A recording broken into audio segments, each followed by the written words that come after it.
मार्गशीर्ष शुक्ल प्रतिपदेस देव दीपावली किंवा देव दिवाळी हा सण येतो। आपण जेव्हा कार्तिक अश्विन महिन्यामध्ये दिवाळी साजरी करतो तेव्हा चातुर्मास सुरू असतो। भगवान विष्णू निद्रा अवस्थेत असतात। कार्तिक शुक्ल एकादशीला ते जागे होतात, त्यामुळे चातुर्मास संपतो आणि म्हणूनच मार्गशीर्ष महिन्यात ही खास देवांची दिवाळी हा सण साजरा केला जातो। या निमित्ताने सर्व देवी देवतांचे स्मरण हा या देव दिवाळीच्या सणाचा विशेष हेतू असतो। चला जाणून घेऊया देव दीपावली बद्दलची माहिती आणि कोणकोणते उपाय करायचे आहेत त्याबद्दलची संपूर्ण माहिती। लक्ष्मीची कृपा होण्यासाठी कोणकोणते उपाय करावे त्याबद्दलची माहिती आपण या आजच्या व्हिडिओमध्ये बघणार आहोत। या दिवशी देवदेवतांची दिवाळी असते। असे मानले जाते की या दिवशी बळीच्या राज्यातून श्री विष्णू आपल्या मूळ स्थानी परत आले, अशी समजूत प्रचलित आहे। या दिवशी गंगा नदीत स्नान करणे आणि संध्याकाळी नदीत दीपदान करणे पवित्र आणि पुण्य देणारे मानले जाते। देव दिवाळी हा सण हिंदूंच्या प्रमुख सणांपैकी एक आहे, जो प्रामुख्याने वाराणसी, उत्तर प्रदेश आणि महाराष्ट्रामध्ये साजरा केला जातो।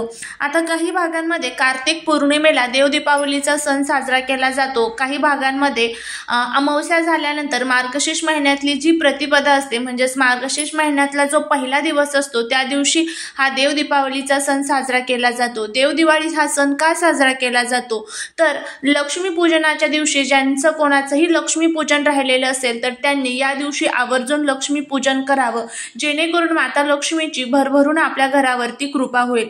तर बघा, उद्या आहे देव दीपावली, तर उद्या आपल्याला आपल्या घरामध्ये काही उपाय, काही सेवा करायची आहे। आपल्या घरातील दुःख, दारिद्र्य, संकटे, अडचणी दूर व्हावे, आपल्या घराची भरभरून प्रगती व्हावी असं प्रत्येकाला वाटत असतं आणि त्यासाठी आपण खूप प्रयत्नही करत असतो, खूप कष्टही करत असतो।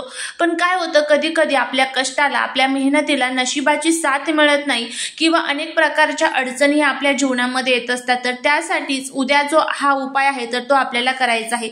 आता याबद्दलची संपूर्ण माहिती आपण घेणार आहोत की हा उपाय आपण कशा पद्धतीने करावा, त्याचबरोबर हा उपाय करण्यासाठी कोणकोणते नियम आहेत त्याबद्दलची संपूर्ण माहिती आजच्या व्हिडिओमध्ये आपण घेणार आहोत। त्यामुळे जर तुम्हाला हा व्हिडिओ आवडला तर चॅनलला सबस्क्राईब करून शेजारील बेल आयकॉनलाही प्रेस करा, म्हणजे माझ्या सर्व नवीन व्हिडिओचं नोटिफिकेशन तुम्हाला मिळेल आणि तुम्ही एक पण व्हिडिओ मिस करणार नाही। त्याचबरोबर कमेंटमध्ये जय माता लक्ष्मी लिहायला अजिबात विसरू नका। तर उद्या आपल्याला आपल्या अंघोळीच्या पाण्यामध्ये काही वस्तू टाकायच्या आहेत। बघा कशासाठी, तर आपल्या हिंदू धर्मग्रंथांमध्ये अंघोळीला विशेष महत्त्व दिलं जातं। अंघोळ केल्यामुळे आपल्या मनातील जी काही नकारात्मक ऊर्जा आहे तर ती सर्व नष्ट होत असते, त्याचबरोबर प्रत्येक कामामध्ये आपल्याला यश मिळत असतं। अंघोळीमुळे आपल्या जीवनामध्ये असणारे जे काही दारिद्र्य आहे तर ते दूर होत असतं। अंघोळीचे सुद्धा आपल्या ग्रंथांमध्ये अनेक नियम सांगितले जातात, जसं की अंघोळ जी आहे तर ती सकाळी 8च्या अगोदरच झाली पाहिजे। तर उद्या देव दिवाळीच्या दिवशी आपल्याला अंघोळीच्या पाण्यामध्ये काही वस्तू टाकून आपल्याला अंघोळ करायची आहे। आपल्या जीवनामध्ये जो काही शत्रुपीडेचा त्रास आहे, आपल्याबद्दल लोकांच्या मनामध्ये काय भावना आहे ते आपल्याला अजिबात माहीत नसतं आणि याला पण शत्रुपीडेचा त्रास म्हणत असतो। त्यांची जी नजर आहे तर ती आपल्या घराला लागते, मुलाबाळांना लागते आणि त्यामुळे आपली प्रगती कुठेतरी खुंटून जात असते, कुठेतरी थांबून जात असते। तर त्यासाठीच आणि त्याचबरोबर घरामध्ये असणारे ग्रहदोष, वास्तुदोष, पितृदोष हे दोष तयार होतात आणि त्या चुका आपल्याकडनं झालेल्या असतात, त्यामुळे हे दोष तयार होत असतात। त्यासाठीच आपल्याला हे ज्या काही महत्त्वाच्या तिथी असतात या तिथींना हे उपाय करायचे असतात। देव दिवाळीच्या दिवशी भगवान विष्णू साक्षात गंगा नदीमध्ये स्नान करण्यासाठी येत असतात आणि त्यानंतर ते पृथ्वीचा संपूर्ण कारभार सुद्धा सांभाळत असतात। तर विचार करा, जर आपल्या आजूबाजूला जर गंगा नदी असेल, ह्या गंगा नदीमध्ये आपण जर स्नान करण्यासाठी गेलो तर साक्षात भगवान विष्णूंची कृपाही आपल्यावरती होईल, पण आपल्याला ते शक्य नसतं। त्यामुळेच आपल्या ग्रंथांमध्ये हे जे काही उपाय आहेत जे आपण घरातल्या घरातच करू शकतो तर ते उपाय सांगितले जातात आणि हे उपाय केल्यामुळे कितीही वाईट दोष असू द्या तर ते दूर झाल्याशिवाय राहत नाही। प्रत्येक कामामध्ये आपल्याला यश मिळत असतं आणि त्याचबरोबर आपल्या जीवनामध्ये असणाऱ्या ज्या काही नकारात्मक ऊर्जा आहे तर त्या सुद्धा संपून जात असतात।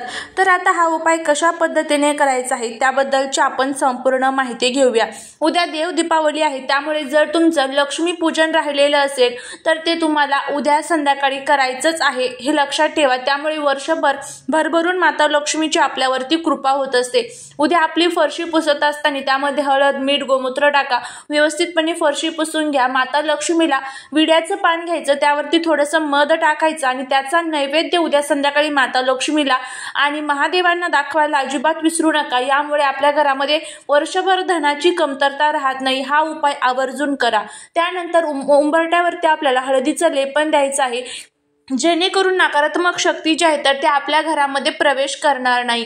उंबरठ्यावरती आपल्याला आंब्याच्या पानांचं तोरण बांधायचं आहे। हे छोटे छोटे उपाय असतात, पण मी छोट्या छोट्या उपायांमधूनच आपल्याला खूप चांगले फायदे हे बघायला मिळत असतात। त्यानंतर उद्या लवंगा ह्या माता लक्ष्मीला अतिशय प्रिय असतात, तर उद्या तुम्हाला कापूर बरोबर सकाळ संध्याकाळ 2-2 लवंगा जाळायच्या आहेत। सकाळी 2 लवंग जाळा, संध्याकाळी 2 लवंग जाळा।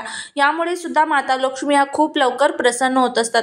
हे छोटे छोटे उपाय करा, नक्कीच तुम्हाला त्याचे फायदे होतील। घरामध्ये जर लहान मुलं असतील तर लहान मुलांवरनं थोडंसं खडे मीठ ओवाळून टाका, जेणेकरून घरामध्ये असणारे जी काही नकारात्मकता आहे तर ती नष्ट होईल आणि मुलांचे सर्व दोष देखील दूर होतील।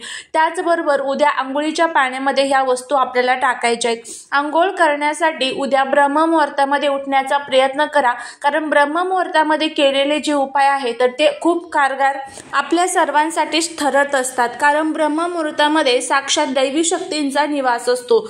तर उद्या आपल्याला हा जो उपाय आहे तर तो कशा पद्धतीने करायचा आहे। सर्वात प्रथम सकाळी ब्रह्ममुहूर्त म्हणजे सकाळी 4:30 ते 5:30 मध्ये जर तुम्हाला आंघोळ करणं शक्य असेल तर तेव्हा सुद्धा तुम्ही हा उपाय करू शकता। नसेल शक्य तर सकाळी 8च्या अगोदर तुम्हाला आंघोळ करायची आहे आणि त्या आंघोळीच्या पाण्यामध्ये ह्या वस्तू टाकायच्या आहे, कारण 8 नंतरची जी आंघोळ आहे तर ती असं म्हणतात की राक्षसांची आंघोळ मानली जाते। त्यामुळे कधीही रोज जरी तुम्ही आंघोळ ज्यावेळेस आपण करतो तर त्यावेळेस ती सकाळी 8च्या अगोदरच झाली पाहिजे, याची आपल्याला काळजी घ्यायची असते। त्यानंतर आता सकाळी उठल्याबरोबर भगवान विष्णू माता लक्ष्मीचं स्मरण करायचं, कारण उद्यापासून मार्गशीर्ष महिन्याची सुद्धा सुरुवात होणार आहे। भगवान विष्णू माता लक्ष्मीचं स्मरण करून ओम नमो भगवते वासुदेवाय नमः या मंत्राचा जप करायचा आणि त्यानंतर आंघोळीसाठी जायचं आहे। आंघोळीसाठी गेल्यानंतर त्या पाण्यामध्ये तुम्हाला थोडंसं जे कच्चं गाईचं जे दूध असतं तर ते तुम्हाला टाकायचं आहे, जेणेकरून जे ग्रहदोष आहे आपले तर ते दूर होतील। आणि त्याचबरोबर गुलाबजल, माता लक्ष्मीला प्रसन्न करण्यासाठी गुलाबजल किंवा गुलाबाचा अत्तर किंवा गुलाबाच्या पाकळ्या तुम्हाला त्यामध्ये टाकायच्या आहेत। गुलाबाचा कोणताही एक पदार्थ तुम्ही त्यामध्ये टाकू शकता। आणि जीवनातल्या सर्व ज्या काही शत्रुपीडा, शत्रुबाधा, वास्तुदोष आहेत तर ते दूर करण्यासाठी आवळा हा देवी लक्ष्मीला खूप खूप प्रिय असतो, त्यामुळे आवळा टाकायचा आहे। आवळ्याचं तेल तुम्ही टाकू शकता, तेल नसेल तर आवळा तो जो असतो तर तो तुम्ही त्यामध्ये डायरेक्टली टाकू शकता। आवळ्याचा रस असतो, आवळ्याची पावडर असते, आवळ्याची कॅन्डी असते, आवळ्याचा कोणताही एक पदार्थ तुम्हाला त्या पाण्यामध्ये टाकायचा आहे। तर अशा पद्धतीने ह्या ज्या 3 वस्तू आहेत, दूध, त्यानंतर गुलाबाचा कोणताही एक पदार्थ, मग गुलाबजल असेल, गुलाब अत्तर असेल ते, आणि त्यानंतर आवळा, या ज्या 3 वस्तू आहेत तर त्या तुम्हाला तुमच्या आंघोळीच्या पाण्यामध्ये टाकून आंघोळ करायची आहे। तर अशा पद्धतीने हा जो उपाय आहे तर तो करण्याचा प्रयत्न करा, नक्कीच तुम्हाला त्याचा फायदा होईल। झालेली सेवा महाराजांच्या चरणी रुजू करते। श्री स्वामी समर्थ।